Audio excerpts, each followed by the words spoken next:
मकर संक्रांतीच्या सगळ्यांना शुभेच्छा आणि तिळगुळ घ्या आणि गोड गोड बोला.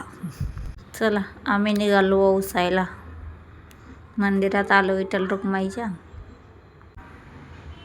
संक्रांतीचा एकमात्र दिवस असा असतो की हळदी कुंकाचा खूप मान असतो. तर सवासणीला कुठं जावा आधी हळदी कुंकाचाच मान असतो. 1 किलो तीळ आहेत, पाव किलो शेंगदाणे, गूळ घेतलेला आहे. भाजलेले तीळ मिक्सरला लावून घेऊ. तीळ सगळे काढून घेतले तर अशी लेअर देऊ. तीळ गूळ अशी लेअर देऊन सिनी एकजीव करून घेऊ. बघा कसं असं मस्त झाले एकजीव.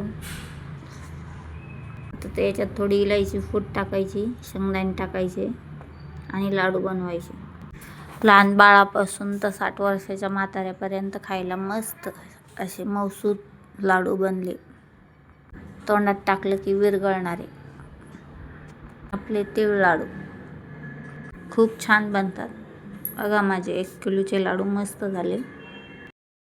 या मग तिळाचे लाडू खायला.